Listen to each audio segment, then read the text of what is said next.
કાકા બાપ ધન રામ રામ હું આવી ગયો તમારી વસમાં મુકેશ પરમાર ખબર લઈને આજ વાત કરવાની જેવી રીતે દેશમાં આપણા પ્રદેશની વાત કરી મધ્યપ્રદેશની તો આ ज़्यादातर आदिवासियों पर अत्याचार થઈ રહ્યો તેની હારું કોંગ્રેસ હંમેશા વિરોધ પ્રદર્શન કરી અને કઈ આદિવાસી સંગઠન બી કરે જે રીતે વાત કરીએ તો ઝાપામાં એસડીએમએ કાલ આદિવાસી છોરીઓ હાથ કેવી રીતે ખેલ કર્યો અને તેની પર आज जेल भी काल नहीं गयो। आज हमारे हाथ में यूथ कांग्रेस नो प्रदेश भर में अलग अलग जगह फरी वीडियो से खुशी के विक्रांत भाई आज आप झापा पहुंचे भी है और झापा में भी आपने देखा है कि आदिवासियों पर लगातार विरोध इस तरह की घटनाएं होती है प्रताड़ना का आपने किस देखते हो, आप किस तरह देखते हो? देखिए, ये एक बहुत दुखद बात है कि मध्य प्रदेश में सबसे ज़्यादा आदिवासी है और सबसे ज़्यादा आदिवासी होने के बाद भी सबसे ज़्यादा अत्याचार आदिवासियों पर हुए हैं। पूरे देश में सबसे ज़्यादा अगर आदिवासियों पर अत्याचार होते हैं तो मध्य प्रदेश में होते हैं, उसमें नंबर 1 आता है। और उसके बाद एक के बाद लगातार अत्याचार बढ़ते जा रहे हैं। मतलब ऐसा नहीं कि भाजपा सरकार में, शिवराज सरकार में उन पर किसी तरह से लगाम लगाने का प्रयास करा जा रहा है। इससे पहले नेमावर कांड हमारे सबके सामने आया था, जिसमें 5 हमारी बहनों को गाड़ दिया गया था रेप करने के बाद, और 2 महीने तक जो उनकी बहन भारती थी वो लगातार दर भटकती रही, पर उसको न्याय नहीं मिल पाया जब तक कि सारे सामाजिक संगठन और हम लोग रोड पर नहीं उतरे थे। उसके बाद नीमच कांड आया था, जिसमें हमारा जो कन्हैया लाल भील था उसको गाड़ी से बांधकर रगड़कर मार दिया गया। उसमें किसका नाम आया? बीजेपी के सरपंच मनोज का नाम आता है।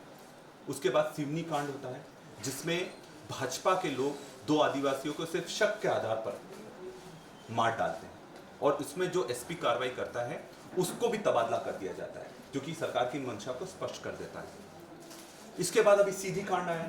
सीधी में मैं खुद गया था, वहाँ पीड़ित परिवार से मैं मिला और वहाँ जाकर मुझे ये पता लगा कि जो दसमत था जिसके साथ ये पेशाब कांड हुआ था और भाजपा का जो नेता था जिसने, जो परवेश ने इस तरह का कांड को अंजाम दिया था, उस दशमत को ये पुलिस पहले गिरफ्तार कर लेती है, उठाकर ले जाती है। आरोपी तो बाद में गिरफ्तार हुए और इस डर से कि ये कुछ बयान ना दे दे, और उसको अपहरण करने के बाद मुख्यमंत्री के सामने पेश करा जाता है। मतलब मुख्यमंत्री जी का जो दरबार था उसमें पेश करा गया और जो नाटक नौटंकी हुई, पैर धोने का जो नाटक नौटंकी करी आपके सबके सामने।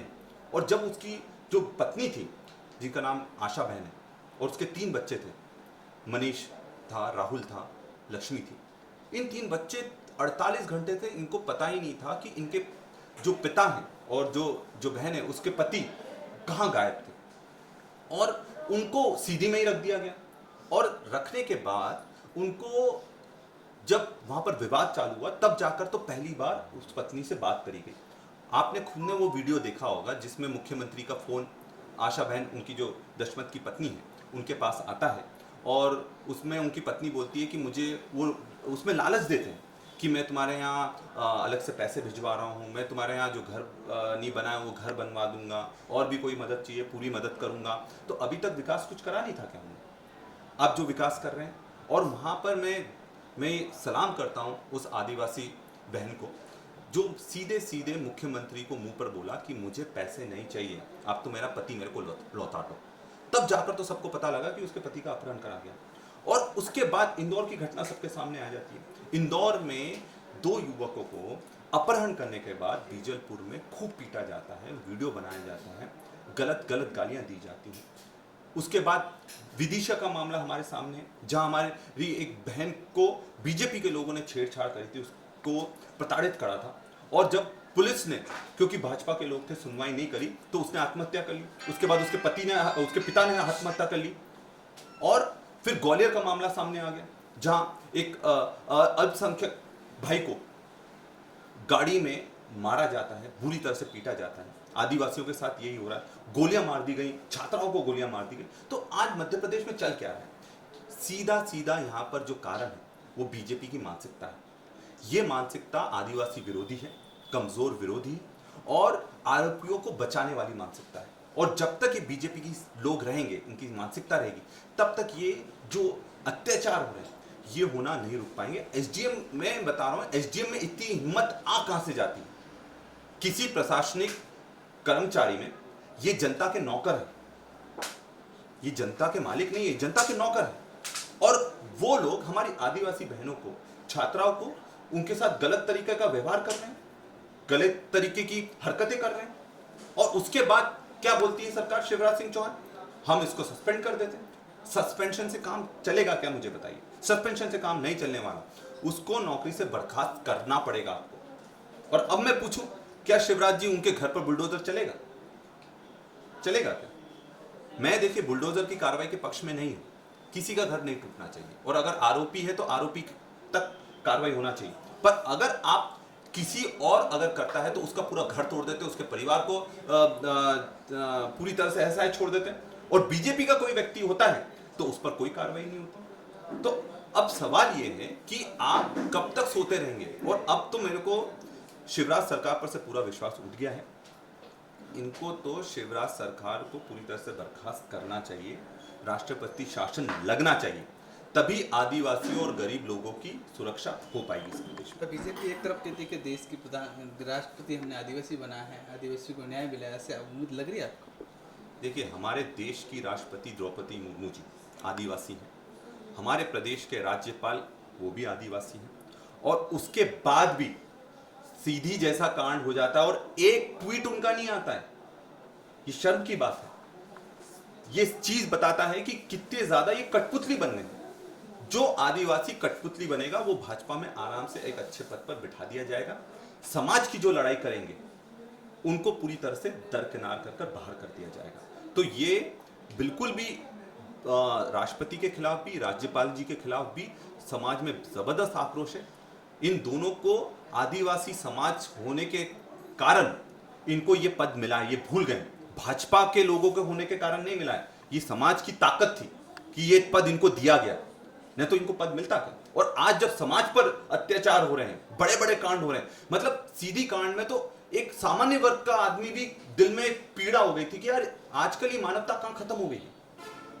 ये पूरे देश के मुंह पर एक तमाचा था जो मध्य प्रदेश में ये जो सीधी कांड हुआ है, और उसमें उस राष्ट्रपति जी का कोई कथन नहीं आता है, राज्यपाल का कोई कथन नहीं आता है। तो ये अपने आप में शर्मनाक बात है।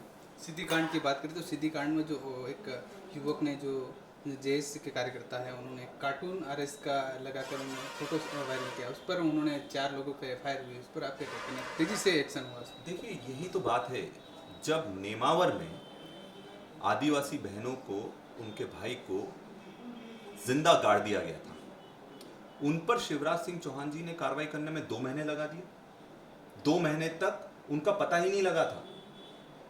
और नीमच कांड में आपको ये मैं बताना चाहूंगा कि जब कन्हैया लाल भील को रगड़कर मार डाला गया, पुलिस क्या कर रही थी? पुलिस आरोपी को नहीं पकड़ रही थी, क्योंकि मैं भी वहां गया था। पुलिस ये साबित करने में लगी हुई थी कि कन्हैया लाल भील ने चोरी करी है, ये साबित करने की वो उसने चोरी करी और भीड़ ने उसको मार डाला गया। वो तो सब लोग, सारे सामाजिक संगठन, हम लोग सब वहां पहुंच गए, तब जाकर वो चीजें स्पष्ट हो कि भैया पुलिस पूरी लिपापोती में थी कि चोरी करी थी, इसलिए उसका करी गई। तो जब हमारे समाज के साथ इस तरह की घटना होती है, तब तो आप, क्योंकि बीजेपी के लोग इसमें लिप्त पाए जाते हैं, तो आपका 2-2 महीने तक कार्रवाई नहीं करते। और किसी ने कोई कार्टून डाल दिया तब आपने त्वरित कार्रवाई कर दी।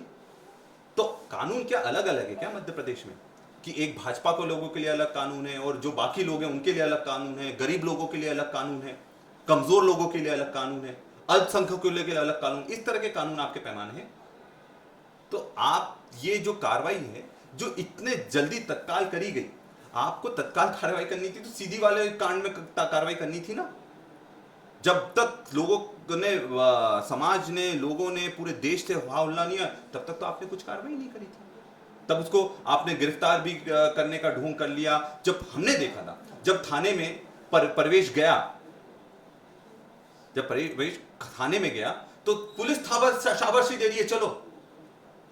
तो ये बताता है कि आजकल आरोपियों के मन में ना पुलिस का कोई खौफ है, ना प्रशासन का कोई खौफ है, और ना ही सरकार का कोई खौफ है। उनको मालूम है कि अगर हम भाजपा का बस गमछा पहन लेंगे, उनका झंडा उठा लेंगे, तो हमें कोई उसमें छू नहीं सकता है। भाजपा के लोग कह रहे हैं कि एसडीएम की जो घटना हुई, जो कार्यक्रम हुआ, ये एक राजनीतिक षड्यंत्र है, किस तरह देखते हैं? अच्छा, राजनीतिक षड्यंत्र मतलब उनकी जो कमेटी बैठी, कमेटी ने इस चीज को बोला कि हाँ इस तरह की घटना हुई और इनके खिलाफ एफआईआर होना चाहिए, ये तो साफ बताते हैं ना।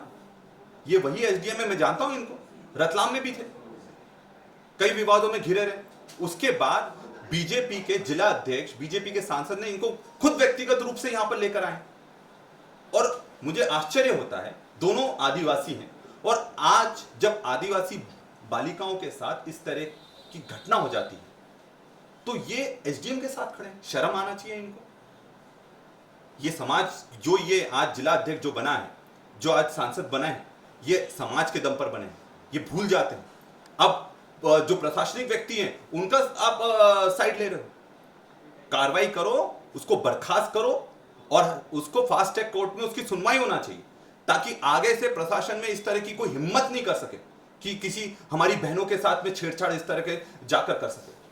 दूसरा एक अंतिम सवाल ये है कि देश में यूएससी जो सामान्य नागरिकता कानून लागू हो रहे हैं, किस तरह के आप इस देखते हैं? कई आदिवासी संगठन इसका विरोध कर रहे हैं कि इससे अलग होना चाहिए, हम इससे अलग होना चाहिए, इस तरह के क्या आपका? देखिए, जो यूनिफॉर्म सिविल कोड है, समान नागरिक संहिता का जो ये ड्राफ्ट बना रहे हैं, पहली बात तो अभी ड्राफ्ट पूरी तरह से सबके पास आया नहीं है। अभी ड्राफ्ट बनेगा तब हमको समझ में आएगा कि इसमें क्या क्या हो रहा है। पर जो प्रथम दृष्टया लग रहा है, ये कोशिश ये कर रहे हैं कि पूरे देश में एक डिक्टेटरशिप करें और सारे समाज उस चीज का पालन करें। मेरा इनसे पूछना है, हमारे आदिवासी समाज में 750 जातियां हैं, सबके अपने धर्म हैं, सबकी अपनी जातियां हैं। आज भी आप इस तरफ हैं तो आदिवासी समाज में जलाया जाता है। आप जैसे ही उस तरफ गोंड समाज में जाएंगे, उस तरफ जाएंगे तो आदिवासी समाज में वहां दफनाया जाता है। तो आप ये बताएंगे कि किसको दफनाना चाहिए, किसको जलाना चाहिए? क्या आप ये बताएंगे आदिवासी समाज को कि आपको शादी कैसे करना चाहिए, आपको शादी के नियम क्या होना चाहिए? कि आप ये बताएंगे कि कौन किसका वारिस होगा? ये सीधे सीधे आदिवासियों की पहचान खत्म करने का षड्यंत्र है, जो मुझे लगता है जैसे ड्राफ्ट आएगा तो और स्पष्ट हो जाएंगी चीजें।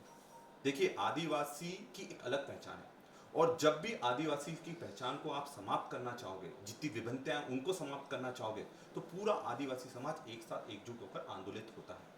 तो अगर वो अभी ये यूसीसी में ये ड्राफ्ट डाल रहे हैं तो इस चीज के लिए उनको पहले सतर्क होना चाहिए। पूरा देश की हमारी ताकत है, जो विभिन्नता है वही हमारी इस देश की ताकत है, और हम सब तब भी जो विभिन्नता में एकता है, ये हमारी देश की ताकत है। तो आप उस ताकत को खत्म करने की अगर कोशिश करोगे तो इसका पुरजोर तरीके से विरोध तो जमीन पर होगा। दूसरा अंतिम ये है कि आपने कहा कि जहाँ ट्रांसफरों की बात करी तो ज़्यादा भाजपा के लोगों ने पैसे लेकर ट्रांसफर करने के काम किया है, किस तरह दिया? देखिए, सबसे बड़ी सोचने वाली बात है कि चुनाव के एंड पहले इतने जबरदस्त तरीके से, आज तक इतने सारे ट्रांसफर एक साथ नहीं, ट्रांसफर उद्योग बना लिया है। मैं तो बोलता हूं कि शिवराज जी, आप एक आयोग बना दीजिए जिसमें भ्रष्टाचार करने का आयोग हो। तो उसमें क्या होगा कि सब, चाहे वो एमपी पीबी का घोटाला आ जाए या एमपी ईएसडब्ल्यू का घोटाला आ जाए, तो जो भी घोटाले एक साथ करते तो हमको पता तो रहे कि आप कितने घोटाले कर रहे हो। ट्रांसफर करते हैं ताकि उनका ट्रांसफर रोकने में उनको पैसे मिले। एक एक पटवारी को 1-1 लाख 2-2 लाख मांग रहे हैं, सांसद भी और ये जिलाध्यक्ष भी। तो ये कहां का, और ऐसे लोगों का ट्रांसफर कर दिए जो खुद सेवानिवृत्त हो गए। मतलब ये तो हंसी की बात है। क्या मंत्री जी ने नहीं देखा, क्या कलेक्टर मैडम ने नहीं देखा कि ऐसे लोगों का ट्रांसफर कर दिया? आज तक कभी हमने नहीं सुना कि जो लोग सेवानिवृत्त हो गए उनका भी ट्रांसफर लिस्ट में नाम डाल दिया होगा। पूरे झाबुआ जिले का नाम इन्होंने मिट्टी पलित कर दी। इतना पैसा खा रहे हैं, इतना पैसा खा रहे हैं कि आदिवासी समाज तो शर्मसार कर ही दिया है, झाबुआ जिले का नाम भी इन लोगों ने शर्मसार कर दिया। तो ये से कांतिलाल भूरिया ने स्वरूप विक्रांत भूरिया हैं जे देश अपना मध्य प्रदेश ની વાત કરી તો આદિવાસીઓ પર અત્યાચાર થઈ રહ્યો જે બધા પરેશાન કરી રહ્યા તેને બારા में વાત કરી કે દેશ પ્રદેશભર में अलग अलग जगह જાય ને એની બધી વાતો કર્યો બી સમાજ હારો લડવાની વાતો કરી। આ વાળા સમયમાં जो कानून समान नागरिकता આવ્યો તેની પર બી हुई વાત કરી કે હું ये बात बता दे कि ना ड्राफ्ट नियम कायदा હું છે આખી નિયમ કાયદા બધા જાહેરાત कर दे यानी कि બધા બધાની સામે જાહેરાત કરી દે તાકી માલુમ પડે કે આખી હકીકત હું છે એમાં। તો એમાં ફેર જે આ પર ઝાપવાની વાત કરી તો એસડીએમ પર રાસુ વહેલી ही लगाड़વાની વાત જે ગલત તરફથી जो સોરી પર કળ કરી તેની પર જે જવા જોઈએ તેની પર એ ભાજપાની હું બધી કર્યો છે એ બધી વાતો પર મુદ્દા પર વાતો કહી દો છે એવી રીતની હું તમારી उसमें ફેર એવી રીતની ખબર અને જાણકારી લઈને આપતો રહી। કાકા બાબદા રામ રામ।